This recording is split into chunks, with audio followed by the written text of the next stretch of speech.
Hi everybody, I'm Steve Carell. I'm Katy Perry, and it's a pleasure to welcome you to the Graham Norton Show.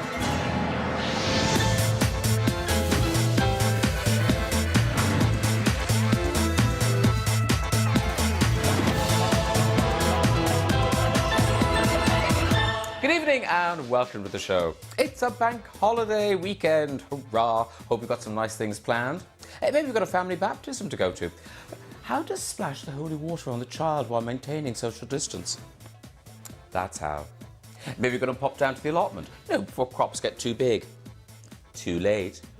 If you're planning on eating in the garden, why don't you get one of those barbecue icebox sets? Everything tastes delicious. Or maybe you could just set up a pool in the back garden. Hope it gets out before the recycling man comes. Remember, if you are going to the beach, you must maintain social distancing. But how to make sure everyone stays 2 meters away? You could try that, or this. 10-foot pole, anyone? Happy bank holiday. Hey, we've got a great show for you tonight. The very funny and talented Steve Carell is with us from 50 Shades, Dakota Johnson, our good friend Alan Carr, and a special home performance from singer-songwriter John Legend. But we begin with a global superstar who sold over 140 million records. It's Katy Perry. Hi, Katy. Hello, Graham. It's so nice to see you in this virtual insanity. Yes, now you look like you're in one of those photo booth things. It's just a corner of my master bedroom, and if I were to turn this camera around, it wouldn't look as glamorous, so I'm not going to do that. You're Katie's space. Listen, I am being resourceful. It's a real dedication to be a pop star during a pandemic, okay? But the other weird thing is, don't you have like nephews and nieces and things living with you? So I have a 3-year-old and a 6-year-old. And then my brother had a baby. He was with us for 7 weeks. He had an 8-month-old. And then Orlando has a son who's 9. So I'm really learning how to be a mom quick, fast. Yeah, because of course, I mean, it must be weird being around all these children while you're hatching one yourself. Not weird. I mean, I'm definitely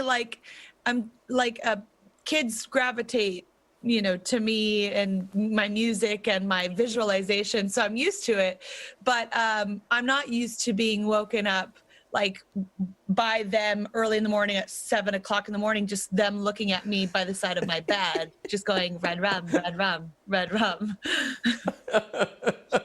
Get used to it. But we now know you're having a little girl. This is yes. Right. And now you posted this picture of your gender reveal party.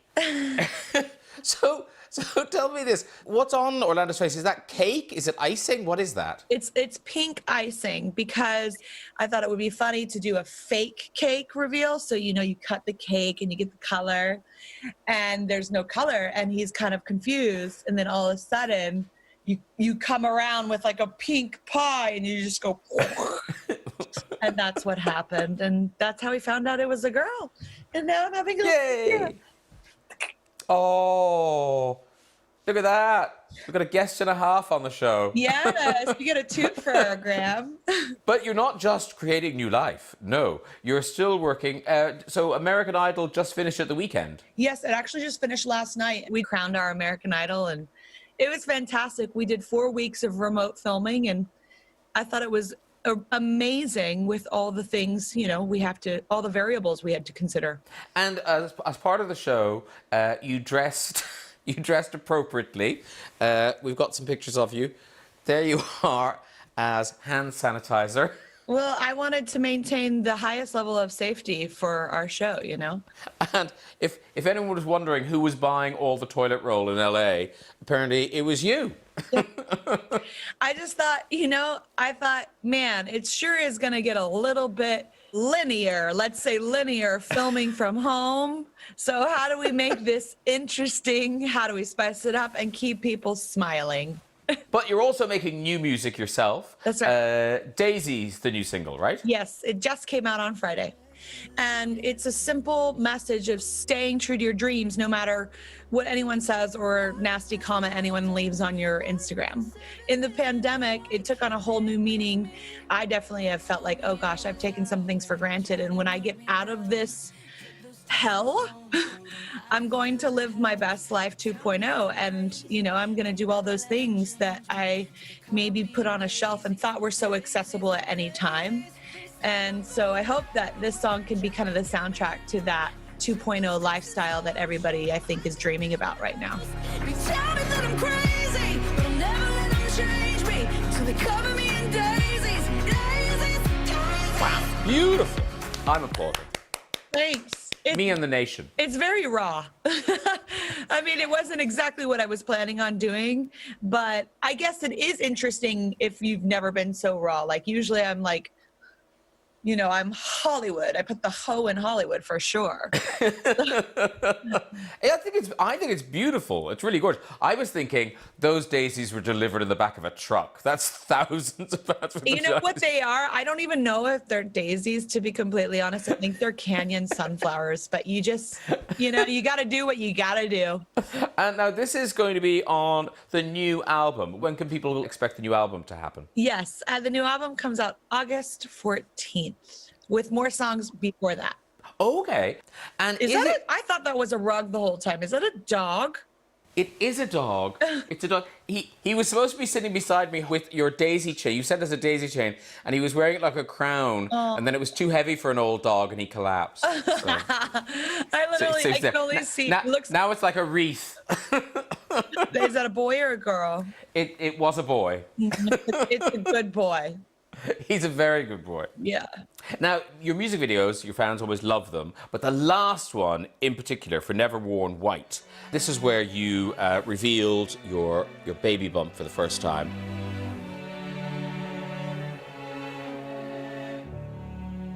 Aww. I mean, you must have known you were going to cause a sensation with that. And to be honest, that was really early on, so I think half of that was Taco Bell. Yeah, I mean, I thought, okay, what better way to, release big information, big news in my own life, especially to my fans who've been following me since I was almost a teenager, really, and grown up with me. It's kind of like we've been on this journey together. I thought, do it via music. Yeah. Well, to say your fans were happy for you is an understatement. We've got some clips of fans who filmed themselves seeing the baby bump for the first time. Here we go. Okay, am I off? She's holding her tummy. Is she pregnant? Is she pregnant? Is she? Don't believe it when you no. She's pregnant! Oh my god!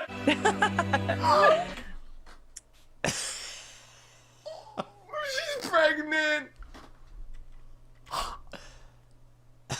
Oh, Katie! That's so cute. Oh my god. Oh, she's gonna be such a beautiful mother. Mother. She's holding a belly!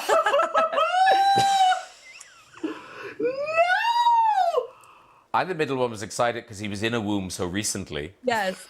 These are all very young children. Actually, I think we've got one more fan clip. You're having a baby! It's Alan Carr.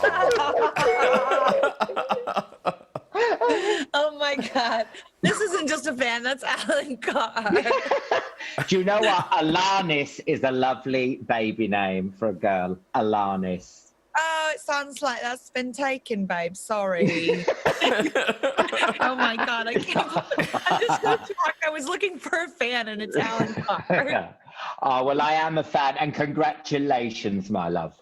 Thanks, babes. Alanis. And the same from all of us. Katy Perry, thank you so much for being with us today. Katy Perry can be seen as part of Radio 1's virtual Big Weekend, which starts today, and the single Daisies is out now. Katy Perry, good luck with the little girl. Bye-bye. Thank you, guys. God bless. So hello, Alan Carr. Hi, how are you? I'm great, love. I'm great. Lovely to see you. Is that what's called statement wallpaper? Well, listen, I did some Instagram videos earlier in the month, and I found that people just kept trolling my objet d'art and my wallpaper and all the books. So I just thought I've kept it to just the wallpaper now. I was getting so much abuse. And in lockdown, how are you filling your time? I'm regressing back to my 13-year-old self. I've started bird watching. I'm reading a lot of Agatha Christie's, watching a lot of black and white movies. All I need to do is, like, dress up as Wonder Woman and I'm back to my 12-year-old self.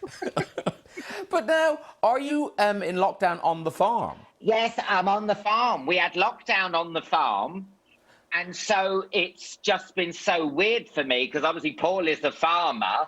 So I've had to help out on the farm, and it's just so traumatic. So he's calling you out to do actual farming things? Yeah, and I mean, this is the longest I've been down here, and I mean, anyone who knows, I just assume on a farm, I'd be like Snow White, you know, the animals would come out, birds would land on my fingers, but it's just like septic teats and mange, and it's like lambing season. So I'm actually helping with lambing. Now, you've sent us a video. Is that of you helping with the lambing? It's Paul massaging a teat, a septic teat, because the lamb... Thanks for sending us this. Well, have a look, but... I'm really looking forward to it. A septic teat, you say? You've had your tea. So it's like the lamb couldn't suckle out the mum's teat because it was blocked. So you have to massage it to get the milk out. Is that what Paul told you? So, because the poor sheep, one of them was full, one of the other. Is that what you call a sheep's other thing? I don't know. So we had to massage it. Thank you, Dr. Carr. I know. I'm using this as an audition for Country File. You failed. Next. Now, in terms of work, the last time I saw you, you were telling us about your tour. It was going to start in the autumn. What's the story with that? Is that still on, or is it? That's still going ahead in September. It's the most well-honed tour I've ever done. I mean, I'm stuck here. I'm writing new jokes all the time. I mean, it's going to be like some Vegas act by the time you see it. I mean, I've just been working and working on it. So I'm assuming it's all going ahead, and I can't wait. I just want to see people and talk to people that aren't, you know, giving birth. That teat material by September is going to be... Mwah. I know. Wow. I love it. But now, people can see you, even if you can't see them. People can see you on ITV at Alan Carr's Epic Gameshow. It starts on the 30th of May, and this is essentially you reviving how many classic game shows? It's 5 classic game shows. It's The Price is Right, Play Your Cards Right, Take Your Pick, Bullseye, and Strike It Lucky. And they've all been like given steroids. They're all supersized, totally all up to date and everything. And it's perfect for lockdown. It's nostalgic, a lot of fun, a lot of energy. I think you're going to absolutely love it. I hope I've done everyone proud. Aw, I feel I'd watch it for the audience alone. But you know what, Graham? It's so funny because you know the non-darts player on Bullseye? They were always rubbish. They are still rubbish. And you think... You'd have a little practice, wouldn't you? You'd have a little go before you come on, because they're really good prizes. But no, you're like, no, you throw the pointy bit of the dart. That's it. But yeah, it's a whole load of nostalgia. You'll absolutely love it. It's so much fun. And of the game shows you did you have a favourite? I love Play Your Cards Right. Loved it. Because actually, that is one of the ones that stands the test of time. Because it's so simple and fast. And you realise that, you know, with Sir Bruce Forsyth, he's sort of in your DNA because I just grew up with him. And I found myself going, did I do well? And, you know, good game. And you're like, no, Alan, and you're not. But it's like the spirit of him got inside you, you know. Well, look, I tell you what, should we have a burst of Play Your Cards Right? I'd love that. Okay, well, look, I think our next guest is on the line. Look, from 50 Shades, it's Dakota Johnson. Hello, Dakota. Hi. Oh, hello. She is mad keen to play your cards right. So, do you know how to play this, Dakota? No, but yes, let's go. Alan, do you know how to play it? Well, I should do, but I've got this chopping board and I'm going to put the cards on here and hopefully they won't slide off. It's actually resting on my tits. Your ample bosom. Right, okay, what about that? Can you see them now? Yes. Okay, Dakota, I'm going to show you a card, yeah? The 9 of clubs. Okay, got it. So, is the next card here higher or lower than the 9 of clubs? Higher. Higher. Yes, it's a king. Higher or lower than the king, Dakota? Lower. Lower than a king. It's a 10. You're so on a roll, Dakota. Higher or lower than a 10? Lower. Lower than a 10? Is it lower than a 10? Oh, it's a king. Oh, shit. Oh, Oh. I'm so sorry. You haven't won an all-inclusive holiday to Benidorm. You couldn't go anyway because of lockdown. Sorry. Thank you so much, Alan. Epic Game Show starts on ITV on the 30th of May, and we'll see you soon, I hope. Bye, Thank you, my Alan. love. Bye, Dakota. Bye. Bye. Bye. So Dakota Johnson, here you are at last. Never been on the show. You've been at the show. I met you backstage. I think the last time Chris was on the show. Yeah, I know. It's really exciting. I wish it was actually in person, though. Hey, next time it will be. It's our bucket list. Both of our bucket lists. Yeah. We've been in the same room. You have been posting videos, very helpful videos, almost like a public health information film of you washing your hands. Here I am cleaning my hands. There I am. We're gonna get this back. Now, my question to you is, I like to do. are those Chris Martin's hands, or do you still claim they're yours? Yeah, they're on my body. They're attached to my body. The camera adds big hands, they say. Makes them very heavy. Yeah, and hairy. So, Dakota Johnson, you have that rarest of things these days, a new movie. It's very bizarre. Feels like a dream. It's called The High Note, and here's a taste. I just wanted to take a shot. Who the hell you think you are, Missy Elliott? They don't love you, they don't love It's about trust and commitment. In the history of music, only 5 women over 40 have ever had a #1 hit, and only one of them was black. It's not over for you. I could say to settle your mind, something to prove. I know everyone is happy with me doing the same show every night. What if there's something more? I want to be a part of that. So we got an idea there of the story, Dakota, but tell us about your character, who you play, all that sort of thing. I play a young woman named Maggie, who is an assistant to a really big-time pop star singer, and she's sort of an icon. And Maggie happens to be a really incredible songwriter and producer and wants to make music. And Tracy Ellis Ross plays Grace Davis, who is this amazing, hilarious, glamorous icon. And it's a comedy, but it's really sweet, and it's the music is really great. This young woman named Sarah Aarons, who's so incredibly talented, wrote most of the music for the film, and we got to learn how to play it, and I learned how to play like 4 of the songs on piano, and the cast is amazing, and the whole thing it's a really like feel-good, nice experience to watch the movie.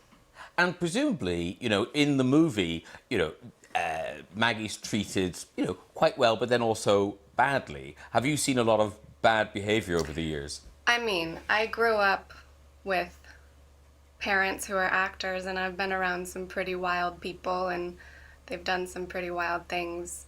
I think it's horrible, but I also, this movie, Maggie is so much the underdog, and she's extremely talented, and she has this ambition and this drive that's sort of otherworldly, and that was something that I thought was so important for people to see and young women to see, and especially in showbiz, like it takes a team to make things happen. We have like 15 people trying to help me hook up my fucking AirPods to the computer.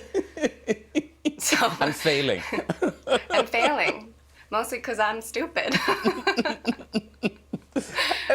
And it struck me, there's a kind of a weird sort of connection between you and Tracy Ellis Ross, who plays Grace, because her mother was Diana Ross, and you, as you say, grew up with famous parents, Don Johnson and Melanie Griffith. Was that kind of a bonding thing between you and Tracy? I think we definitely recognize something in each other. We definitely bonded over, for sure. A lot of childhood trauma, a lot of therapy, you know. Yeah. And at a very young age, I suppose you're just around the business, you're in the business. We've got an advert, I think, you shot with your mom and your siblings. Yeah. For milk. Got milk. Wholesome fare. Do you know what's really funny about that picture is that my forehead is so big and the lights from the photo shoot were reflecting off of my forehead, so my mom was covering it with her hand to make it look smaller. That's love, isn't it? That's why I have bangs. Wait a minute, how old were you in that picture? I don't know, 8 maybe? 8 or 9? I mean, that is terrible that at 8 you've got a complex about your big forehead reflecting light. I didn't have the complex. She obviously had the complex. I was fine with it. I was like, let her rip, y'all. And then it's not just a famous mom, your grandmother, Tippi Hedren, the Hitchcock star, and she's still with us, isn't she? She's still hale and hearty? Oh yeah, Fantastic. She's 90. Wow. And does she still live with the big cats? Yes. Yeah, she has 13 or 14 lions and tigers. Wow. There used to be like 60 cats, and now there's just a couple. Because we've got some kind of vintage photographs of, when she presumably first got them. And they are just incredible to look at. There's... Oh, yeah. I mean, it is what it is. It's a tiger jumping through your kitchen window. It is what it is. Yeah. There's classic. a tiger in the kitchen. Happens to me all the time. And then I think is that your mom being bitten? It looks like she's about to lose her leg. Oh, yeah, with the leg in the mouth, yes. She didn't lose the leg. Wow, and when you were a little girl, do you remember this? Were you brought around the cats when you were a little girl? Yeah, well, I mean, by the time I was born, they were all in huge compounds, and it was a lot safer, and it wasn't as totally psycho as it was when they first started. You weren't just lion bait by the pool. No. A baby, delicious. Yeah. Ooh, snacks. Well, look, let's remind everybody, The High Note, it's available to rent from May the 29th on Sky Store, Amazon Prime, and other digital retailers. Dakota Johnson, thank you for joining us. Bye-bye. Thanks for having me. Bye. A true child of Hollywood. Now, during lockdown, I think a lot of people are trying home baking for the first time, and possibly last time. Maybe you're the woman who made this hedgehog cake. Slice of roadkill, anyone? Maybe you're the man who made this Madeira cake. He'll ice that the minute he finds his glasses. Making sourdough, now very popular, though sometimes hard to get the rise you're after. I tell you what we need is an expert, someone who can teach us how to home bake, like this woman. Cogen el islero y le tienen que hacer presión, ¿ya? Salió mal el pancito. Perdón, corte. Apologies for any bad language. Hey, my next guest is the Oscar-nominated star of Foxcatcher, 40-Year-Old Virgin, and The American Office. It's Steve Carell. Hi, Steve. Hello.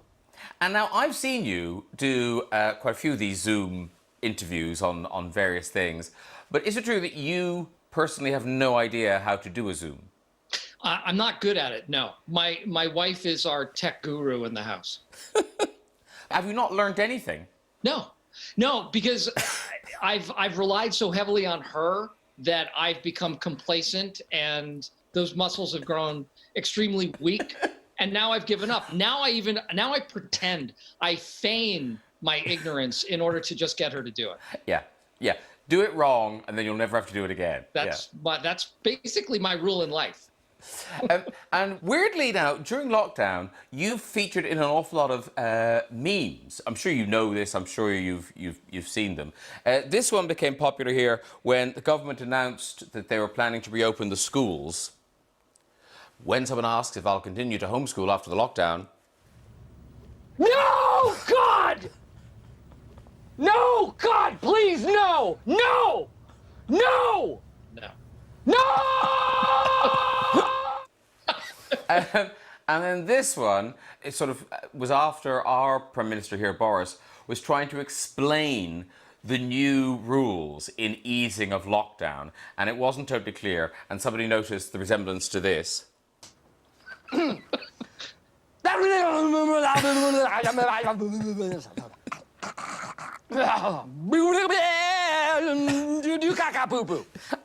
Bruce Almighty was kind of your thing, wasn't it? They continued. That was basically the first time I was ever in a movie. And the part they cut out is when Jim Carrey makes my nose start to bleed profusely, which they thought too mean of him to do as a character. And then my head bursts into flames.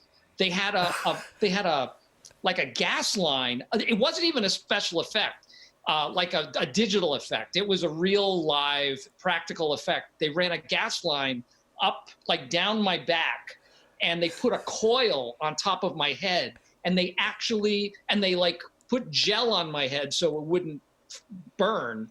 And they ignited this enormous, and it had to be like a 4-foot flame that I'm sure it's in some DVD extra somewhere. Yes, it is. We found it. Here's a screen grab. I mean, that is your actual head on fire. That must be terrifying. Oh, yes, sure. That was the most terrifying thing ever because you could hear them venting the gas line before it happened. It kind of went whoosh, and then I knew it was going to go full-blown torch. And I could see the crew in front of me. They all lit up because the flame was so bright. Terrifying. Yeah, it's really hard to relax and do improv when there's a gas hissing. Well, my first movie, what was I going to say? I'm not going to do it? Of course, sure. Light me on fire. It sounds terrific. Well, now, your latest creation, it's ripped from the headlines, Space Force. It's a new Netflix series. And is it true this literally came out of that phrase, Space Force? It did. Netflix was having a meeting. One of their executives pitched the idea of a Space Force show with really no idea behind it, just the name. And they got in touch with me and asked whether I'd be interested, again, with no premise at all. And I thought, that sounds like it would be fun. And I called Greg Daniels, who had created the American version of The Office, and asked if he would be interested in something like that, which he was instantly. So all of these people were really excited without any sort of premise, which I thought was really kind of funny. But it was fun. It was just a blank slate, and we got to create whatever we wanted out of it. All right, we've got a clip. This is you as a new general finding out about the Space Force. Our nation's internet, including Twitter, runs through our vulnerable space satellites. POTUS wants complete space dominance. Boots on the moon by 2024. To that end, the president is creating a new branch, Space Force, which Mark will run. What? In close cooperation with Air Force, which Kip will still head. Oh, you've got to be kidding me. This is not a joke. His words, boots on the moon in 2024. Actually, he said boobs on the moon, but we believe that to be a typo. Brilliant stuff. And I think a lot of people here don't realize that this is a real thing. I mean, President Trump has set up a Space Force. Yeah, well, it's almost like parallel development too, because they released the pictures of their new uniforms, and then we released the pictures of our new uniforms, and they released they unfurled their flag in the White House recently, and it's so funny how certain aspects mirror each other, and how, there's differentiation for sure. But I mean, it's as if they're not taking it that seriously. I mean, when you look at their logo, they didn't try that hard. I mean, essentially, that is Star Trek. Yeah, it's pretty close. And incidentally, the people who are in charge of Space Force have been really, really nice about it, have had a great sense of humor about our show, haven't been thin-skinned at all. And So they seem to be fans so far, which is nice. But the actual general now, he didn't think you should play him, did he? No, apparently he thought Bruce Willis would have been a better choice. I read something where he said about your hair was too shaggy, and I was like, what does he mean by that? And then I saw him. Bruce Willis or Jeff Bezos could have played him. Those are his dream team. All right, Space Force, the entire series starts streaming on Netflix from May 29th. We'll see you again soon, we hope. Thanks, be well. Thanks a lot, Steve. Bye-bye. Okay, it's time for another of our special home performances. And tonight we are joined by global superstar John Legend. John, hello. Hello, Graham. How are you, sir? I'm very well. How are you doing? How are you coping? Doing just fine. The family's well. Everybody's doing okay over here. I feel like you've spent all of lockdown at that piano. I've seen you on several Zoom things. Sat there with your awards, tinkling the ivories. Yeah, I've been quite busy during the quarantine. But you're also having to perform for your kids are using you as well, aren't they? Oh, yes. I sing for them. I dance with them. We have dance parties here all the time. They've been testing my new music out for me. They're my focus group, and we've been having a good time. What are you performing for us tonight? It's a new song called Bigger Love. It's the title track from my album, which is coming in June. Excellent. Ladies and gentlemen, with Bigger Love, here is John Legend.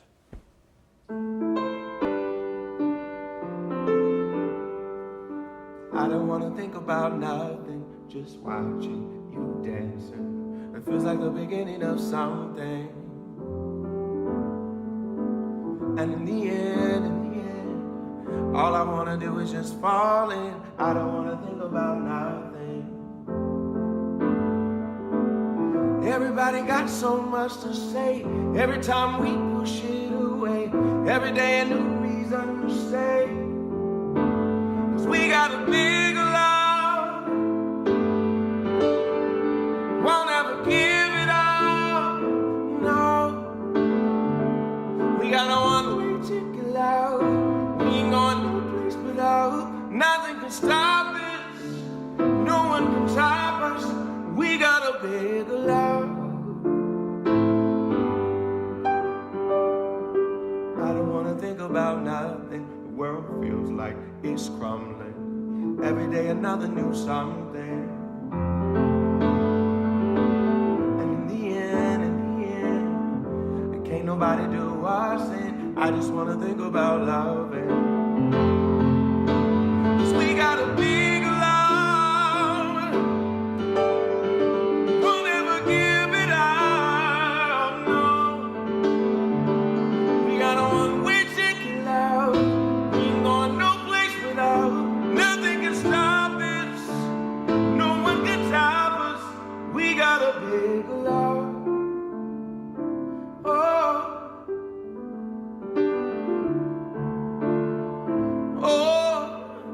We got a big love. Stunning, John Legend. Absolutely stunning. Thank you, Graham. That is the title track of the album, which is out on the 19th of June, I believe. That is correct. And obviously this album's been in the planning for a lot longer than lockdown. But as it happens, it turns out it's quite a sexy album. Yeah, and so people are spending a lot of time with their partners, so maybe it'll inspire a little baby boom. That'd be nice. Lots of little legends running around the place. John Legend, it's been such a pleasure to have you on the show finally. Please come and see us in the flesh when we're all back in normal situations. Thanks for having me, Graham. It's a pleasure to hang out with you. Take care, John. Bye-bye. Take care. Okay, I think this time, just to squeeze in a couple of red chairs, let's see who's there. Who's up first? Hello. Hi, can you hear me? I can. You have gone all out with your set design and everything. I'm so impressed. Fan. Who needs a stupid studio? Where are you? I'm in Owen Sound, Ontario, about 2 hours northwest of Toronto. Fantastic. And what's your name? Tanya. Tanya? Okay. And did you build all this yourself, Tanya? I did. Wow, someone has some time on their hands. Okay, off you go with your story.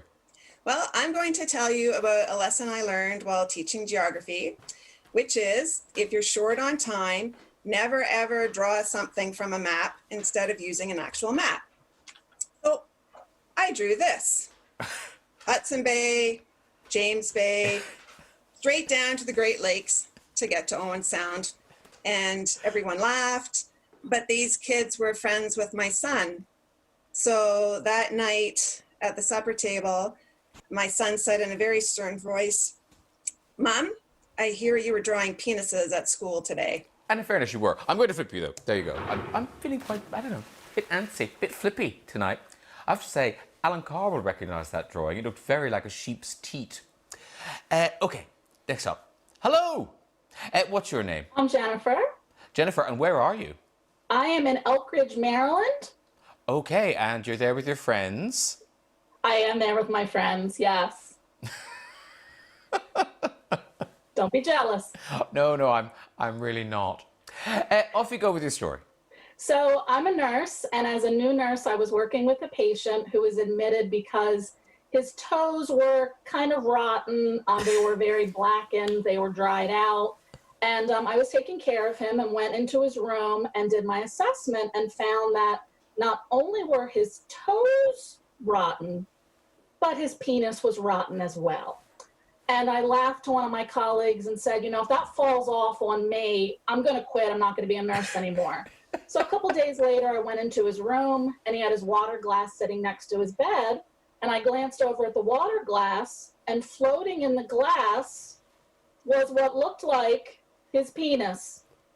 And I said, "Oh my God, what happened?"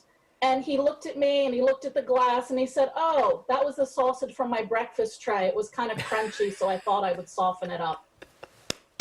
You can walk. That is one of the oddest, best stories we've ever had. Thank you very much, Jennifer. That's it for tonight. If you've got a red chair story from anywhere in the world that you'd like to share with us, you can just use the address that's on your screen right now, not forgetting to leave a contact number. Thank you so much for watching. We'll be back next week at the same time, same place. My guests will include Niall Horan, Michaela Cole, Josh Gad, Michelle Dockery, Chris Evans, and the one and only Lady Gaga. We'll see you then. Good night, everybody. Bye-bye.